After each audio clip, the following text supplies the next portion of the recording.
All right, welcome to The Explainer. Today we're doing a deep dive into one of the most legendary openings in all of chess, the Ruy Lopez. And our guide, well, it's none other than world number 2, Fabiano Caruana. We're going to get inside his head and really figure out how a top grandmaster approaches the game as white. So the Ruy Lopez, or the Spanish game, it's not just some popular opening. It's like a cornerstone of chess strategy. For hundreds of years, it's been the go-to for white to really fight for an edge right out of the gate. I mean, this is the battlefield where legends were born and world championships were won and lost. Okay, so what is the Spanish game really? Let's look at the actual moves that bring it onto the board. Okay, it all starts with the moves you've seen a million times. E4, E5, knight to F3, knight to C6. Classic stuff. But then this is the move. Bishop to B5. That's the Spanish game right there. And this single move, it immediately puts pressure on Black's knight, which is, the key defender of that central E5 pawn. And just like that, the fight is on. But here's the thing that's so cool about this. It's not some kind of knockout punch. White isn't trying to checkmate you in 10 moves. No way. The real goal here is way more subtle. It's about creating this long-term nagging pressure. You're setting the stage, building up a tiny but permanent advantage that you can just kind of lean on for the rest of the game. Now, obviously, Black isn't just going to sit there and take it. Over the years, two main defenses have popped up that are just a massive headache for White.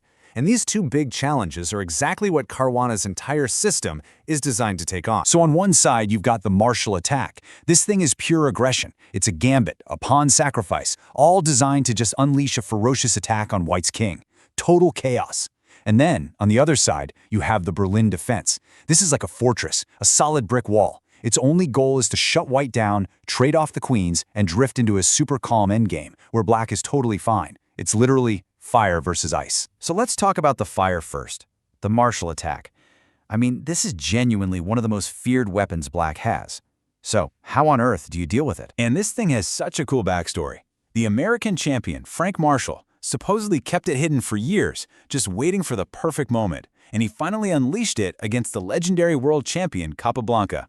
The fact that it's still one of Black's best replies over 100 years later, that tells you everything you need to know about its power. Right, so the main problem with the martial is that you have to memorize just oceans of theory. And if you make one slip, one tiny mistake, you're just getting checkmated. Game over.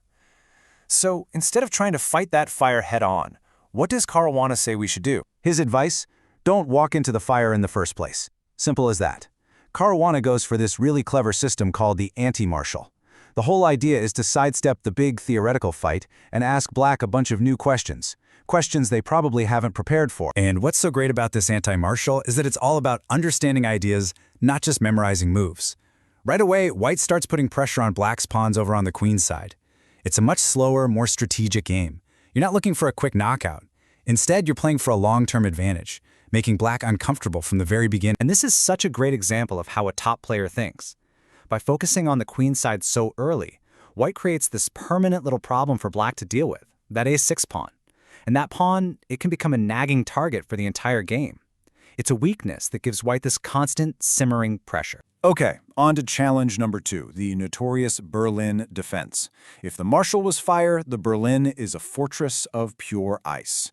Seriously, for years this thing has been seen as the absolute toughest nut for White to crack, especially at the highest levels. The Berlin really cemented its reputation back in the 2000 World Championship. Vladimir Kramnik used it to completely shut down the one and only Garry Kasparov.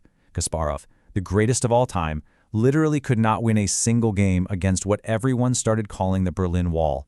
He lost his title, and ever since that match, it's been the top choice for any player who just wants a safe, solid draw. So naturally, Caruana's advice is not to just charge headfirst into that famous Berlin Wall. I mean, why would you? That part of the opening has been analyzed to absolute death. So instead, he recommends a different path, one that avoids trading queens and deliberately keeps the game messy and complicated. And the thinking here is super practical. You keep more pieces on the board. You get a more unbalanced, more complicated fight. You're not looking for some huge, theoretically winning advantage. Nah. The goal is much simpler. Get a small, comfortable, risk-free edge. You just want to stop Black from getting the peaceful, harmonious position they want, and instead create a game where your skills can shine and you can slowly outplay them. Okay, so we've looked at how to handle the fire of the martial and the ice of the Berlin. So what's the big takeaway here? What's the thread that ties all of this together? This quote from Caruana himself really says it all. The whole point is not just learning a bunch of moves by heart, it's about getting the ideas behind them. Why are we playing this move? What's the long-term plan? What weakness are we trying to create? What kind of game do we want? So Caruana's whole chess philosophy, really, is about playing practical, strategic chess. It's about creating messy, unbalanced positions where you can outplay your opponent. It's about aiming for those small, safe advantages. You build a system where you feel totally confident, not because you memorized a million lines, but because you actually understand what you're trying to do.